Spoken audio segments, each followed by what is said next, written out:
everybody, welcome back to my channel. So today's video is going to be a life update video, and honestly I have never filmed as many life update videos in the last year than I have this year, but obviously it goes without saying that everything just keeps changing very quickly, and I do feel particularly at the moment I'd like to just do a quick, well, I say quick, you all know that this video is going to be about 50 minutes long, so if you don't care about my life in the slightest, absolutely fair play. Please feel free to click off and come back on another video. But I did kind of disappear from social media for a week or so, kind of disappeared from YouTube. Things were not going great, and I just kind of wanted to explain a little bit about what's going on and stuff. Like, it's really not like majorly deep, but I have not been thriving. No one has been thriving, of course, and in no way is this video me being like my life is the worst in the world at the moment. It's just me trying to explain why I kind of went a little bit off socials and why I was just a bit of a mess. Why I have been a bit of a mess. Anyway, I have made a list because like there's just been so much going around in my head. So I'm going to start with the naff bits so that I can end with the positives, because I think it's always better to end with the positives, but obviously it goes without saying that there are quite a lot of, well, there was the negative of the lockdown, and then there's just a lot of other negatives that kind of just went, you know what, I'm just going to make this a million times worse for you. But I thought I would sort of just do a quick video, again not quick, talking about it. So yeah, I mean, this might sound really weird to all of you, but the last month or so, I think because of all of the factors that I'm about to kind of explain, I've just felt like not me. Like, as in, I've had such an identity crisis, as in I look back at photos of me from last year and the year before, especially the year before, and I feel like so detached from that person. I know that it's totally normal to grow and change, and obviously I saw a tweet where it was like, if you're not like cringing at the person you were a year ago, like you're not growing.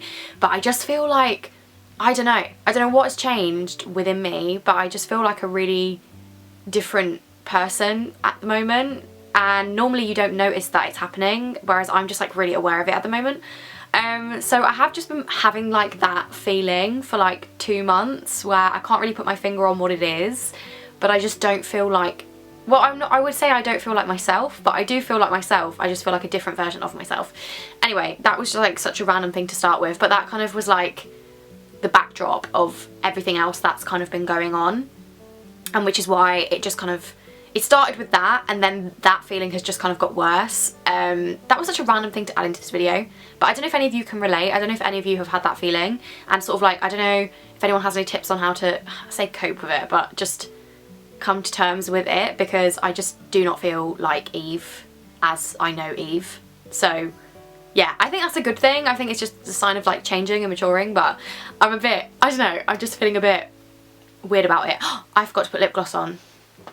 1 second. Okay, I'm gonna start with health, because I think that is a good place to start, because it will kind of explain the bit after this section. So basically, I have suffered with irregular periods all my life, like ever since I started my, like, TMI if you guys don't like, I was gonna say if you don't like talking about periods, but like the normal thing that half the population go through. So yeah, I've really struggled with irregular periods since I started my period when I was like 12. Like nearly 10 years ago, which is crazy. My periods were never regular, and obviously I didn't do myself any favours. I had a lot of problems with, oh, trigger warning by the way, I am going to be talking about like eating and weight and stuff as well, so if that's something that you don't like hearing, then please do like skip way forward in this video. But I also really struggled with eating, and I didn't eat much for about 3 years between the ages of like 13 to 16. If you look back at my old videos, you can, I mean, I've spoken about this loads, but I had nothing on me. Like I was starving myself essentially, eating barely anything, which is another whole story, and I have spoken about it on my channel before. But that meant that, combine that with the stress of GCSEs and stuff, there was 1 year where I just didn't have a period like at all. And so my periods had just never settled down really, and with the stress of A-levels as well, and with my first year exams, that I also had like really big periods of like 3 to 6 months where I just didn't have a period. Basically my reproductive system does not like me, and genetically I'm also not set up very well. My family has got like quite an extensive history of like endometriosis, PCOS, this isn't reproductive, but like thyroid disorder, all of these different problems with fertility and reproduction basically. But ultimately, although my periods were irregular, like it didn't really bother me that much growing up because I was not sleeping with anybody. Like, hello, world's biggest loner over here, thank you very much. So I wasn't really sleeping with anybody, so it really wasn't a big deal for me in that respect. And then in the last like year, and I've heard that some of the things like PCOS and stuff do tend to show their symptoms later in like sort of like early 20s. So, well, that's what the doctor told me anyway. I just started growing hair like all on my neck. I get really, I don't know if you can see this like little lump here. That's like an ingrown hair, like literally on my neck. Like I got, oh hold on, my dad's ringing me. That was literally about what I'm talking about. Basically, like, just about the doctors. So, anyway, where was I? Yes, so I started growing hair in places where you don't normally have hair as a woman. So like on my shoulders, on my chest, on my neck, like literally everywhere. Like I don't even need to go into more detail. I've always been quite hairy, like I've always had quite dark hair, as you can tell by my eyebrows. Like my hair is naturally quite dark, but it just got darker and thicker everywhere, which just added to the insecurity. But that was like, I was like, okay, maybe like I don't know what's going on with that. And I also, my weight has fluctuated so frigging much, like all the way through my life. My mom has a thyroid disorder, like it runs in the family, and so my weight yo-yos. I can put on weight so easily, and I find it really hard to lose weight, which is so frustrating. I mean, I've not always lived the healthiest lifestyle, like at university especially, like, you know, there are times where I've put on weight because I've been eating and drinking like crap, but basically like I've just always really struggled with my weight in that respect. But it got like, I've always gained weight on my hips and my thighs. I'm pear-shaped, so that's when I gain weight, it comes on my face, always on my face. So that's why everyone can always tell, and always on my hips and my thighs. But suddenly I just started gaining weight around my stomach, and that does not happen. Like I do not gain weight, like that's just not where I gain weight, if that makes sense. And obviously like your body can change and things like that, but it was just like an abnormally weird amount. And sort of over like a period where I did not change my diet, if anything I was exercising more than I normally would, and I was not really drinking any alcohol, I just put on like 6 pounds, and I was like, what the fuck is going on here? Like why the hell has that happened? And basically just all of these other symptoms, like my hormones as well. I've always been, you know, had problems with hormones like every normal person my age, but it got to the point where like for 4 days before my period, and obviously I would never know when these periods would be, so for sometimes it would be for like 4 days, and if my period was late I would just be feeling this for like the whole period that it was delayed by, if that makes sense. So my cycle was about 40-ish days, but like obviously it can kind of vary. I would just be feeling like absolutely awful. So I don't know if you watched that vlog where I was just completely a mess, like the whole very hormonal vlog, and that was when I decided that enough was kind of enough, because I was feeling, it was just like so debilitatingly, like I know that hormones are something that everyone deals with, but it got to the point where I like could not get out of bed. I was just crying like constantly for like no reason, and I just felt so tearful, and then I'd feel angry, and I am not an angry person, so I was like, okay, I need to go to the doctors, and my mom was like, go and see what this is, because it's clearly something wrong. So I went to the doctors, and the doctor was like, sounds like PCOS to me. So I had a blood test, and the bloods came back clear, but the doctor was like, ultimately you need to have an ultrasound to see if that is the problem, because your bloods can come back completely clear with PCOS, because it's just measuring the levels of your hormones, and sometimes your levels are off, but like they're not off enough to like be technically the sign, if that makes sense. And she was like, it still sounds like PCOS to me, but we can't do ultrasound scans at the moment because of the pandemic. Completely fair enough. It's really not the biggest priority on the NHS's list at the moment. So I still don't know if that is what it is. But anyway, they put me on a pill to regulate my periods, and I thought, fantastic. I've heard that the pill has been a nightmare for a lot of people, and I thought, let's just give it a go. Like, what is the worst that can happen? it'll be fine, like, you know. So they put me on regevidon? Anyway, and I've heard horror stories about this pill, and I thought, my mum was like, just give it a go. She did not react well when she took the combined pill when she was younger, so I was a bit like, okay. But I didn't like, I wanted to go into it with an open mind, and I'd read about the side effects, that it can be like, you can get nausea and things. Fine, no problem. And then I started taking it for the first few days, like, no problem. And then like day 4, day 5, 3 hours after I took it, like, I would just start to feel a little bit sick, and I thought, okay, this is the nausea that they're talking about. But it got to the point on like day 6, day 7 where after 3 hours I could not stomach. Like, I felt so overwhelmingly sick. Oh god, if you struggle with emetophobia, then sorry, I feel like I didn't even mention that, but the nausea just got to the point where, you know, it's in your throat, like, it felt like at any point I could just heave.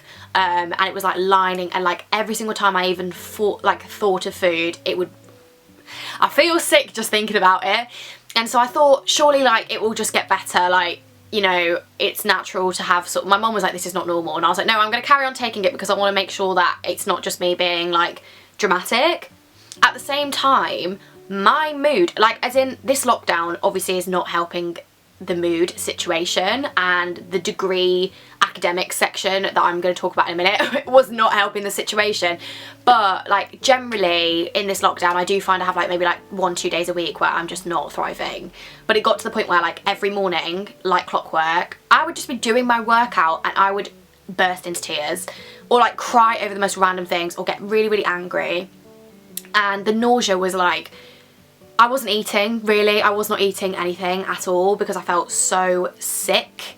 And I know that you guys might think I'm being a bit dramatic, and I am not one to like, you know, I was excited to go on the pill because I was really hoping it would help me out.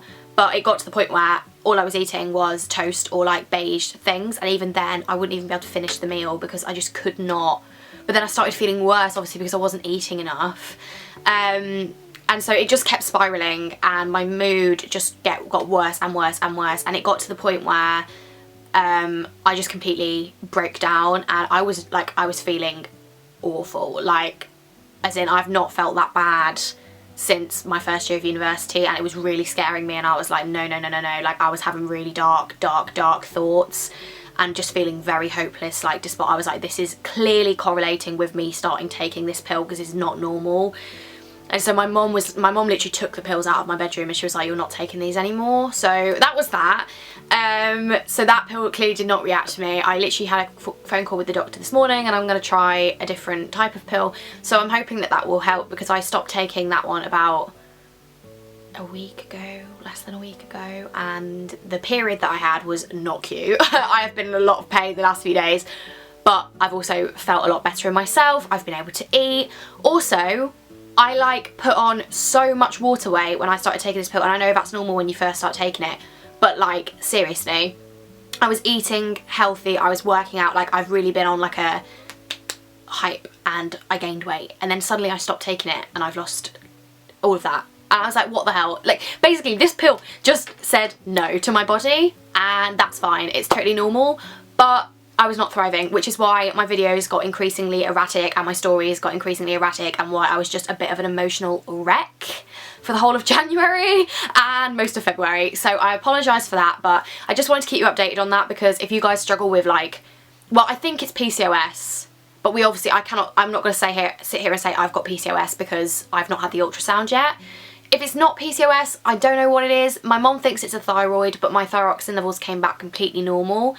Well, they said it was normal, but the problem is my mom has got a thyroid disorder, and it took her 7 years for them to diagnose it. Like, she had so many blood tests, and they were like, no, it's normal, it's normal, it's normal, and then one day they were like, oh, actually, maybe for your sort of like height, build, weight, it's actually... So I don't know. I'm not going to second guess the doctors. Basically, I don't know what it is, but shout out to any of you that have these problems. I'm sure that there are thousands of you that have these problems, so I'm not alone in this. I'm not trying to say that I'm alone in this at all. I just thought I'd give you an update, because I kept saying like things on socials, like, and I was just a bit of a wreck. I don't think I've ever cried. I've cried more in the last 6 weeks than I think I have like in my life, full stop. I don't cry that often, believe it or not, I really don't. But I think a lot of other factors, basically the last 6 weeks have been awful, and I'm sure they've been awful for most of you too. So I thought I'd go on to the other things because I've just spoken about that for absolutely ages.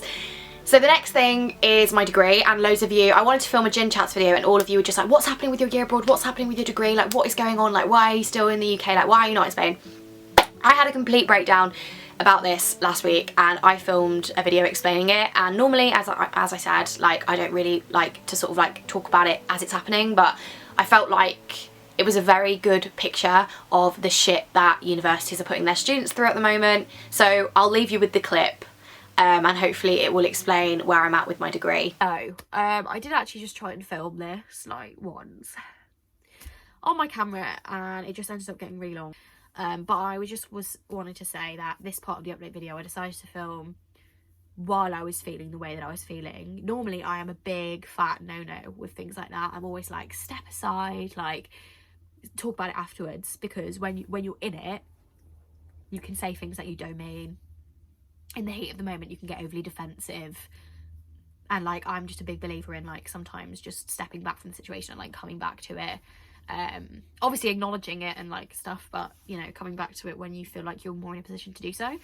But I wanted to actually document this because literally in the bio of my channel it says that I'm all about documenting the highs and lows, and obviously everybody is experiencing a big fat low at the moment. It goes without saying that every single person watching this video has been impacted by this pandemic in one way or another, some less than others, like some more than others, and that is okay. I just want to preface this by saying it's completely okay for you to be feeling the way that you're feeling. If you're feeling on top of the world, if you feel like nothing's ever going to get better again, I literally just not like, just sit with it and don't let anybody invalidate your emotions. Of course there are always going to be people out there that have got it worse than you, but if that is how we lived our lives and that is how we spoke to people all the time, what sort of toxic society would we be living in? Like, if somebody broke their leg and we made them feel awful for being in pain because some people don't have a leg, like, obviously that was a really awful analogy, but you get the point I'm trying to make.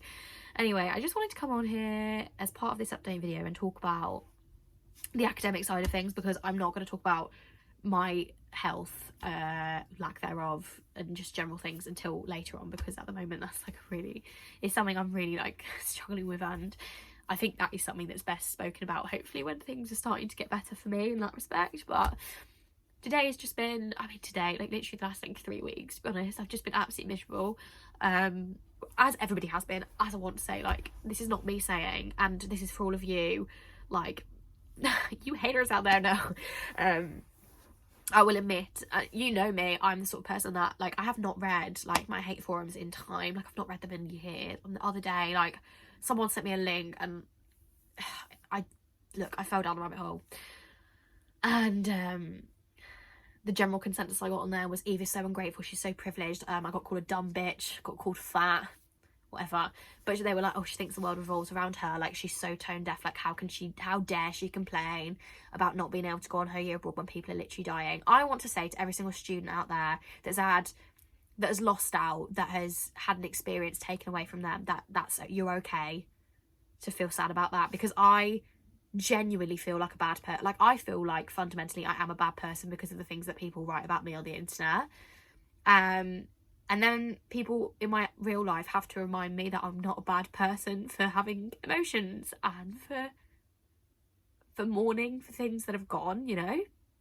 Of course, people have lost way more than me and have made way more sacrifices than I have. And I could never even begin to imagine, you know, some of the things that people have gone through. But this channel is ultimately me documenting my life. And ultimately, when you're living in your own life and you're living in your own bubble, your thoughts and feelings are I have to live in my body every single day. You know what I mean? And so this is how I'm feeling. And I'm not feeling great. And every single time I've had a period where I've not felt great, I've always wanted to be honest with you guys about that, because that's the sort of person I am. I want you to let you know that it is okay not to be okay. And that's so cheesy, but like, it is true. So before anyone starts keyboard warrioring and saying that I think that the world revolves around me and that I'm the only person that's been impacted by this pandemic, I just want to say that at no point have I ever said that, and at no point will I ever believe that. But ultimately, this channel is to document what goes on for a lot of people in the middle of a global pandemic. Well, it wasn't founded to document a global pandemic, but like, I feel a responsibility as someone that has a platform and is a student to not just like brush over and be toxically positive all the time and be like, but life is amazing, like you can, like, no, sometimes it is just crap and sometimes things don't go your way, and that doesn't mean that you're self-centered or that you're self-absorbed. It's okay to have emotions, right? Like, that's okay. And if you're watching this and you've ever had people invalidate your emotions, just know that I think they're valid. And if you're upset because your birthday got cancelled, or because your wedding got cancelled, or because you feel like you're losing out on your degree, whatever it is, I'm here for you. And if you ever just want to rant about it, I don't always have the time to reply to all my DMs, but if you ever feel like you just want to get it out, I'm not going to think you're self-centered or self-absorbed. Just message me, and even if I don't reply, I do read most of my messages, and you can just feel like you've got it out into the world. Basically, I wanted to come on here and talk about my year abroad situation, because whenever I put out like a gin chats like questionnaire or whatever, that is literally always the number one question, like, what's going on with your year abroad, like, are you going, are you not? Obviously, I want to say before I talk about Spain that I'm so incredibly grateful that I got my time in Berlin, and I'm so incredibly grateful to the faculty at Oxford for allowing us to go. They gave us all the essential documents, the risk assessments, the travel insurance necessary to go in the summer, because in the summer, like, ultimately that was the best the situation was going to get, and the university were like, we don't want you to completely lose out on your year abroad. You know, our epidemiological perspective is that cases are low enough for you to go and be as safe as you would be in the UK at the moment, and you're going for a long period of time. I'm incredibly grateful that I had that time in Berlin, and that I'm so aware that, given the circumstances, like, what a miracle it was that I even got to go. Obviously not, like, we don't talk about November and December that much, but like the whole world was going into lockdowns and stuff at the same time. So, but anyway, I just want to say I'm incredibly grateful both to the faculty and to just like everything that I got to go, and I got to have 3 or 4 months that I will literally cherish like for the rest of my life, and that even though there were still restrictions in place, they were very loose at the time, and that I got to enjoy to the best of my ability, like, that aspect of my year abroad. But I wanted to talk about Spain because a lot of you have been asking me questions about that. Have you got your visa? What's the situation? Obviously, last time I spoke to you, I was applying for my visa. The university were like, apply for your visas. They were sending out all these documents and stuff like that. We're like, we'll support you in your visa applications, just get your visa. At the time, the ban, which, by the way, can I just say, I completely agree with the travel bans. Like, I completely agree. Like, I completely understand why countries want to lock out the UK variant and other potential variants. Like, I, at no point am I going to say that at this current point of the pandemic, it's a very serious point, it's a very crucial point of the pandemic, and like literally completely agree that the bans are there. But at the time the ban was being extended, and like when I rang the embassy, they were like, oh, it could be lifted, like, we don't know. And I was thinking, like, I don't think it's going to be lifted particularly, but the university were like, get your visas, like, at least if you've got a visa you can go when it does lift. So I got my visa, and I do have a visa in my passport now. It's valid till the 15th of August this year.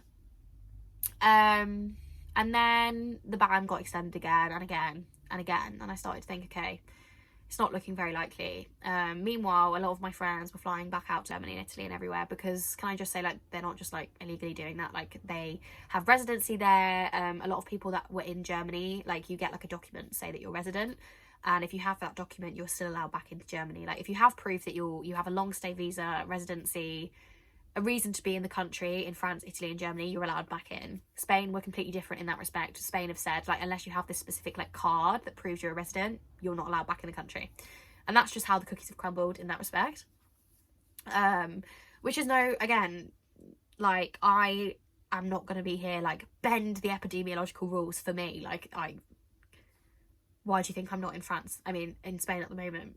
Anyway, so I emailed the faculty and explained the situation. I said, hey, I've got my visa, but like, I obviously can't travel. Please, can you pause my Erasmus funding? Because, I don't know, a few of you might like have had Erasmus funding, but if not, basically you're only allowed the funding if you're in the country. You know, like, you can't have it for remote internships or anything like that.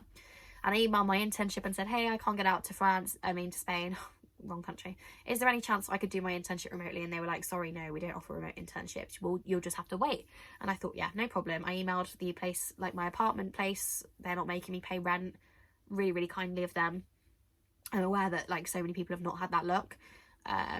Anyway, but when I emailed the faculty to be like, hey, I can't get to Spain, they were like, oh, that must be really stressful for you. And just like the way that they said it, I was just like, you've done nothing to alleviate that stress, do you know what I mean? So I emailed back and I said, yeah, actually, it's been really stressful for me in the sense that I don't know when I'm going to get to Spain. You've made no promises that my final result of my final year, which, can I say, Oxford languages degree is 100% weighted on your final year exams, and it's 50% based on language skills, and is very much, the exams are very much written on the assumption that you've spent a year abroad and that you've become fluent in your languages. That's literally the point. They just replied like, oh, well, some people have gone through France. And I thought, right, which is when I posted on my story, like, oh, maybe I'll have to go through France. Because at the time, like, I was genuinely considering it, which when I look back was actually so shameful of me to even have considered it. You know what I mean? Like, to even have thought, maybe I should just go through France. And the amount of pressure I was feeling at the time, watching all my friends go back to, like, Spain and Italy and France and Italy and stuff. And, like, the faculty being like, well, there is still an option left to you and you've just not taken it. So you're not stuck at home. You just haven't taken this, like, precarious route and taken a 64-hour train journey to the bottom of Spain. And then I thought, not only is that, like, way more dangerous than a flight, because my dog is literally just, like, can you see her? She's literally just, like, making loads of noise. Not only is that way more dangerous than a flight. You done? You're gonna come and join? Not only is that way more dangerous than a flight, like, I'm literally going to be in contact with so many people on trains and buses and stuff, like, also, like, what the hell? Like, I think I sat in bed one night and I just thought, you're expecting me to take a 64-hour train journey at the most crucial point of this pandemic across 2 countries to get to somewhere that's also in a lockdown. And I thought, no, that's literally bullshit, to be honest. I thought, what am I doing? Like, what has this academic pressure turned me into? And I'm sure that a lot of you will completely understand that academic pressure can be so debilitating, let alone when you're literally a study tuber. Do you know what I mean? Like, you guys literally follow me, or most of you probably do, before I, like, when I haven't had a year out of uni, followed me because I pride myself on my academics and I've worked so hard to get where I am, and I want to do the best, and I want to show you guys that, you know, how to work hard and how to achieve your goals and achieve your dreams and yada yada yada. But obviously at the moment it's just not tenable to go. It's not tenable to go abroad, and that is my opinion, and that is like so many other people's opinion. And so we, as a Spanish cohort, like our year group, we have drafted a letter to the uni and said, why are you still pushing this go through France thing? Because you should really not be advising your students to do that. That's not safe. Like, why would you advise? I just don't get why you would think that that is a safe thing to be saying at the moment. Because the fact that I considered doing it for a second and then checked myself and was like, no, actually, that's not responsible in the slightest. Like, why is that still something that they're advising? Second off, why can they not offer a shred of reassurance that we will not be penalised for deciding to stay in the UK at the moment? Like, they emailed and they were like, as long as you're all safe. And I'm like, you're saying this now, but if I turn up to my oral exam in 4th year with absolutely no adjustment to the mark scheme that is used based on the premise that you've spent an entire year abroad, then you're not going to be caring about whether or not I was safe. Like, they're just making me feel, and so many other Spanish students feel, like, guilty or like less of a linguist because we've decided not to, like, travel hundreds of miles at the moment. Like, okay. And like a lot of us considered going through France, and then we were all just a bit like, what are we doing? Like, how can we even, like, just why? Like, no. So that's why I'm in the country at the moment. Like, obviously if the situation improves going into summer and I can get like a couple of months out there, it's not going to be enough to make up for lost, but at least, you know, I'll have got out there, and I will be grateful even for that, because ultimately I took my degree because I wanted to learn more about the Spanish culture and immerse myself in Spanish language and learn Spanish. Like, that was literally the point. But I'm going to go into that later in this video. Like, I have plans to make up for that when it's safe to do so, and I'm not going to let this defeat the reason why I took my, like, this whole thing has completely beaten my love for my degree out of me, because right now I feel like it's such a transactional thing. I feel like this whole thing is coming down to the fact that me trying to traverse a epidemiological situation which is completely out of my control is directly correlating with how well I'm going to do in a degree, and that just shouldn't be how it is. I'm completely aware, I want to say as well, that so many of you will have had to deal with like lack of no detriment safety nets and all of that, and my heart goes out to all of you. I'm not saying by any means that I am the only person in this situation, but we're sending a letter to the faculty. Also, they have made no comment on the fact that at any point we could be in France, in Spain, in Italy or whatever, and that they could become one of the red list, a new mutant variant could arise, and we would have to pay £1,750 coming back. A few people have emailed the faculty and said, hi, I don't have £1,750 lying around. Are you going to cover that cost? Have they committed to doing that? No. At this point, given all of the new circumstances with like the possibility of having vaccine passports and hotel quarantines and mutant strains and travel bans, like, I just don't see how they've not just given any students. Basically, the reason why I'm struggling so much at the moment is because this has gone really long. And I wanted to just basically give you the crux of it, is that I feel incredibly guilty that I'm not in Spain right now from an academic perspective, because I just feel like the faculty are not going to take that into account. They could U-turn like they did with the year before, because they cancelled the 2 year before above us oral exam, even though they literally had a whole year abroad. But like, obviously, because the pandemic was new, they were given, you know, it was a big change for them.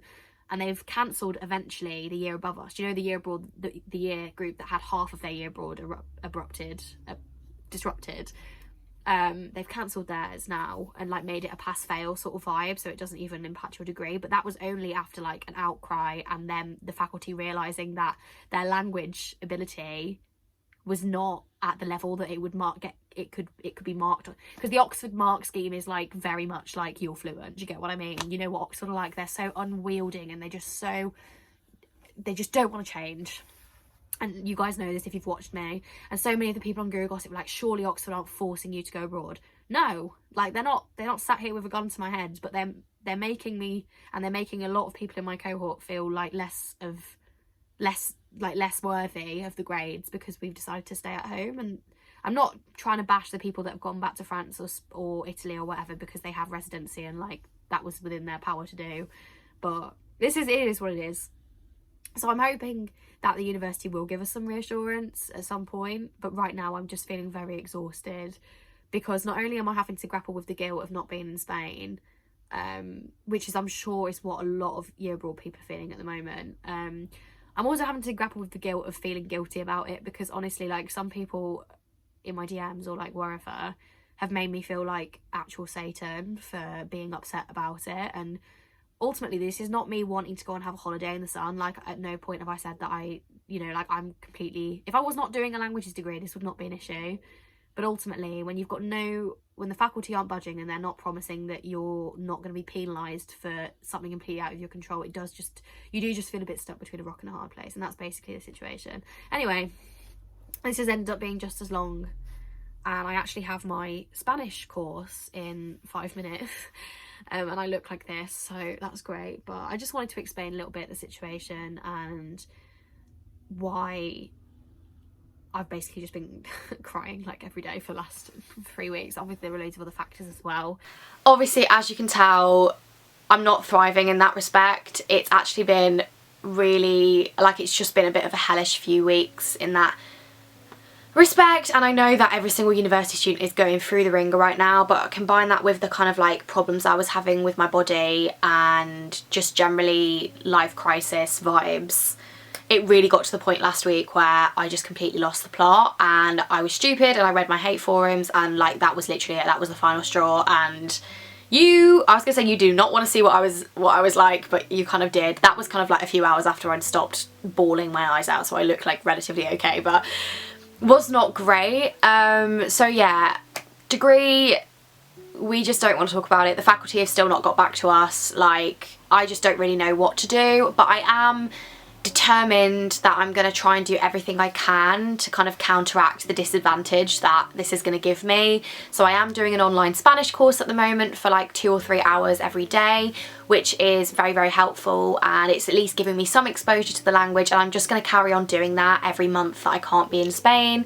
And I am going to start, you know, like getting back into like the literature side of my degree and just starting to prepare for final year, because obviously this year was kind of supposed to be a year out for me, a year's break, but if I'm stuck in England, I may as well just be working hard to help sort of like push back against the forces that are trying to like stop me from doing as well as I have always hoped that I would in my final year, if that makes sense. So I am going to try and do lots of vocab and like watch Netflix and like try and get some sort of immersion, but the uncertainty from the faculty at the moment is, it's been a ride, and I'm going to start crying if I start thinking about it, because you guys know that my degree is like, I mean, I'm a study tuber, do you know what I mean? Like, it's obviously very important to me. And yeah, Oxford Languages faculty, if you're watching this, please just realise what you're doing and stop it. Oh yeah, another thing that I did actually want to talk about was not the like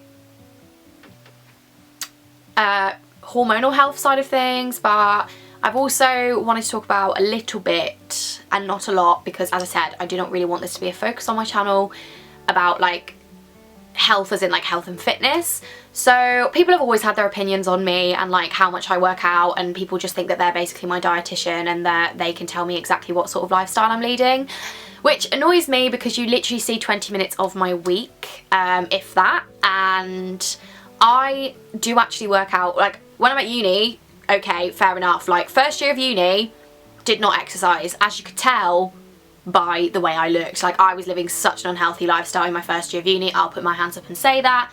Did I exercise much when I was at school? No, but I was doing like 12,000 steps a day, like every day, and I did do dance, and I did do like, I was a lot more active at school than I was at uni, and I also wasn't drinking, so yeah.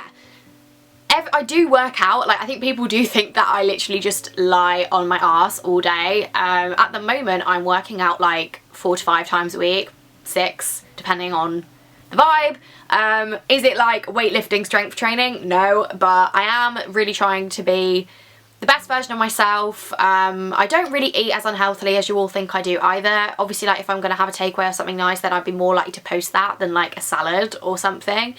But I just wanted to say that it's really, I just don't know, I just want your thoughts basically on that, because I know that I have struggled so much with disordered eating, my weight, all of these things in the past, and so I am aware of how triggering content around health and fitness can be, and that's why I, apart from like a couple of videos, and like I mention it occasionally, obviously like I've done some what I eat in a days and stuff, but I don't want to be like ramming it down your throat of like what I'm eating and like how much I work out and all of these different things.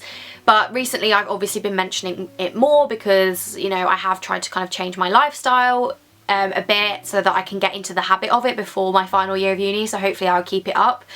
But I also am aware that, you know, I'm not a fitness influencer. I don't ever claim to be a fitness influencer. So just to clarify, yes, I am eating healthier at the moment. I am kind of trying to like recalibrate my lifestyle a little bit because, as I said, the random like weight gain and like basically my body has just been going through the ringer at the moment, and I was hoping that just by hydrating myself more, being more conscious about what I'm eating, exercising more, I can kind of, you know, this isn't about weight gain or weight loss. Can I just say, like, I have long learned that the numbers on the scales do not define me, and it's not about that. It's more just about, you know, feeling okay within myself, and that's basically all it's about. So I kind of do obviously want to mention that in vlogs and videos if I'm doing a workout and stuff and I want to show what I'm eating, but I also don't want to trigger anybody or make anybody feel like they're less of a person because they're not eating what I'm eating or anything. So let me know what you think about that and like what sort of balance you would like, because a lot of you did really like the TikTok what I eat in a days, but I also don't want to ram it down your throats, of course. And people have always got their opinions on stuff like that. Like I literally mentioned protein powder and people are like, that's just for bodybuilders. Like I literally have friends that are nutritionists and PTs. Like I would not just be randomly snorting protein powder. Like I just use it as occasionally as a supplement on days that I don't eat as much protein. Like it's not that deep, you know. But anyway, so let me know if you would like me to talk about it or if you wouldn't, because it's kind of, you know, I have been doing it for like a few months now. It was a bit of a weird ride obviously when the pill was like sending me crazy and I was back and forth. Basically my body was just like, what is going on? Like you are eating differently, you are working out more, but then we've got this going on, we've got like this going on, and I think honestly my body just spent the whole of January being like, what are you doing? Can you just stop. Basically, let me know what you want me to do, RE, healthy eating, living, lifestyle, what balance you would like me to strike in the comments below. Okay, right, so that's basically all of the negative stuff, but I want to go on to some positive things, because obviously life is not all horrible, and you know, we're approaching the light at the end of this tunnel. Can't go to Spain. I've kind of like mentally in my head, like my year abroad is kind of like gone now. Totally awful, like it literally sucks, but we've all had to make sacrifices, and I have fought as much as I can do to do what I can, and ultimately, like, as I said earlier, the situation's just not tenable at the moment. If by some miracle I can go to Spain in the summer, obviously I will go. If not, like, it is what it is, and we've just got to make the best of bad situation. But this has actually led to like a massive shift in my life plans. Not massive shift, that is really dramatic, Eve. It's led to a change in priority for me, I think. So I was like lying in bed one night crying about my degree and just about the absolute car crash that this whole situation is. And then I thought, what is it that's making me sad? Obviously, like, my degree aside, like the concerns around academics, that is the main cause of my stress right now, and it is kind of the underlying thing that is like making me panic every single day. But obviously, ultimately as well, like, it is, you know, it was supposed to be a year of like new experiences, meeting new people, like traveling. Obviously at the moment now is not the time to be doing that. And then I thought, you know, I was getting a bit depressed because I was a bit like, oh, so I'm going to go back to do my final year of uni, and final year at Oxford is just, you'll see. If I manage to get to the end of final year still looking and feeling and behaving healthily, then claps to me. It's going to be an experience. And then I was literally going to have to spend this summer, like August, September, doing all my uni work and applying for like postgraduates and stuff. And obviously, like, this summer, I'm hoping that even if I'm not in Spain, society will be a lot more open. Why would I want to spend those beautiful summer months applying for postgraduate courses? And then I was thinking, do I need to do that? Like, I don't need to go straight from my degree into a postgrad and then into a job. Life is too short. Like, this whole year that we've kind of had sort of, I don't know, like, not taken away from us, like, I've still done things, but this kind of weird hiatus pause of having to spend a way bigger chunk of time than expected in my childhood bedroom has just made me realise that, like, would it really be that bad if I started my postgrad half a year or a year later? I think I've always had it drilled into me that I needed to sort of go straight into that, and because I always saw my year abroad as my gap year, that's why I didn't take a gap year before going to uni, and it's why I wasn't planning on taking one afterwards. But obviously it's not really been the sort of experience that I wanted it to be, and I'm very, very, very fortunate and so, so, so grateful that financially I probably could afford to take 6 months or a year out, especially if I got a job as well for like some of that time. Or I carried on doing my YouTube during that time. I just thought, why not? And I spoke to my mum about it, and she was like, literally, why not? I kind of was hoping that you would come to that realisation yourself, that life is too short, like, why not take a year out? So I think at the moment I'm thinking half a year, and to start my postgrad in January, because the course that I kind of really want to do starts every half a year. But ultimately I could also just take an entire year out. I really want to travel Latin America after I graduate, and that has kind of been the only thing that's been keeping me going. I obviously was supposed to spend half of my year abroad in Latin America, so I never really got to do that. And I also really want to travel Australia. Literally, you know, I mean, most of you watch Molly, and seeing Molly's trip around Australia, I just thought, what an experience. I would absolutely love to do that. And I just have so many places that I want to travel, and I thought, you're only young once, you only have like, that will be a sweet period of my life where I have no commitments, no career things to worry about. If I apply for the course and get in, I know the course is waiting for me, and I can just go and have some life experience, if you know what I mean, and just see what I want to see, do what I want to do. And that has kind of taken the pressure off at the moment, because obviously every day I was sat here, I was thinking, oh my god, I should be in Spain like I've dreamed of doing for like, you know, how many years, and what a shame, like, I'm never going to have that experience again because I'm going to go straight into a postgrad and a job, and I'm never going to have the time off to travel. Then I thought, no, that's only because I've decided that it's going to be that way. So basically, I've decided I'm taking 6 months out minimum, and that is, I'm committing to it now. And if you guys see me change my mind, tell me off, because I deserve some time out of academics, out of all this stress. Obviously that was supposed to be this year. It's not panned out the way that it was supposed to, obviously, as it has for lots of people. So yeah, Let me know if there are any places that you think I should travel to, because Latin America and Australia are like top of my list. They're the ones that I want to like properly travel.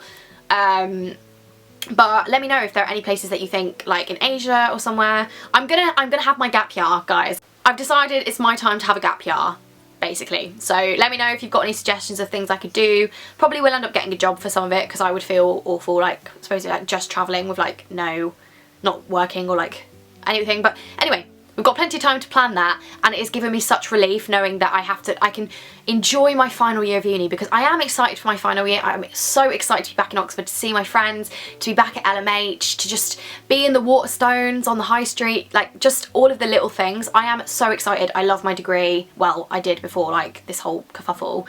Like, I'm very excited for the academic and like personal experience of final year, and fingers crossed, I swear to God if it isn't, my final year should be relatively okay, like restrictions wise. I'm not expecting nightclubs to be open, but I'm hoping that like life will be okay-ish. Anyway, so it's taking the pressure off, because it means that I can go and give my final year my all without worrying about like time slipping away, or like never having that freedom to travel and live my life again. So yeah, that's basically the existential crisis that I've been having recently. Yeah, I think that that's basically everything. Oh no, actually, I wanted to say as well that it's not all been doom and gloom. I have been volunteering at Black Country Radio. I messaged them sort of when I came back at Christmas and said, hey, like, I don't know how... Well, at the time I thought I was going to be around for a couple of months, and obviously there wasn't a lockdown or anything, and I was like, I don't know how long I'm going to be around, and Dan, the amazing Dan, interviewed me for my birthday last year, so 2020, and we've kind of stayed in touch ever since, and I was like, would you mind if I just came and like saw what your radio station was about? And they've been so lovely, and they've taken me in with open arms, and I literally got to host the first hour of Black Country Week, which is like their politics show, and I've been helping out with that every single weekend, and I've honestly been loving it. And they've actually asked me to host a 3-hour show on International Women's Day, where I'm going to be interviewing some like amazing young women and playing some absolute bangers from my favourite female artists. So if you're about from 10 till 1 on the 8th of March, then I will probably tweet and Instagram about it if it does go ahead. I think it is going ahead, but yeah, I'm very excited about that, and I have really realised that I absolutely love doing radio. I think ultimately, like, I think I want to be a broadcast journalist. I think it's made me realise that I love talking a lot more than I love writing, as you can tell, because this video is about a year long. But so that's been really, really lovely, and it's been such like a ray of light in like dark times. Genuinely, the 30-minute drive to the station, the 30-minute drive back, and the 2 hours that I'm there are like the highlight of my week. Oh, and I know that you're thinking, oh my god, it's a lockdown. It is an essential like service, and most of the things that I do with Black Country Radio I do completely remotely, but there are certain things that you kind of have to go into the station for. It is like essential travel. Like, I'm not just like breaking lockdown. It's all socially distanced, sanitised and everything like that. But it has genuinely been like the best thing in this bad situation. Meridian is also having like I'm having a bit of like a moment with Meridian. We're getting a new website. We've got a new social media team. It's going to have a big overhaul. As I said, if you guys like writing and you've not ever pitched the Meridian, we're always open for pitches, and look out for hopefully a new website, and hopefully some very exciting like workshops and seminars with some very exciting people. I'm very, very excited about that, and that has also been a bit of a passion project of mine. Obviously, it literally sucks that I can't be living my best life in Spain at the moment, but the beauty of it is that I've had a lot more time to sort of think about what I want in life and to sort of pursue other projects, which are also going to be helpful for me in the long run. So it's not all been doom and gloom. It's been a rough 6 weeks, I won't lie to you, like for personal reasons which I've kind of told you about, and other things, but we're on the mend, and the weather is getting better, guys. It's actually quite warm outside today, so things are getting better, and I just wanted to do this video as kind of like a mile point. I'm hoping that content will go relatively back to normal from now, and that I'm going to be on the mend unless this new pill like completely throws me off kilter for the second time. But we shall see. Anyway, thank you for watching this incredibly long video. Please do comment down below any, as I said, like if you want to rant about your problems, then please do just comment it down below. Comment down any of your thoughts on this video, suggestions for videos you'd like to see. I am going to do the vinyl collection because I know you guys keep pressing me to do that. And give this video a huge thumbs up if you did enjoy, and if you've made it this far, congratulations, like, for being this attentive, because I don't care about my life this much, do you know what I mean? But yeah, thank you for watching, and I will see you very soon with a new video. Stay safe, keep going, we've got this, and hopefully better days are right around the corner. Bye guys. Mwah.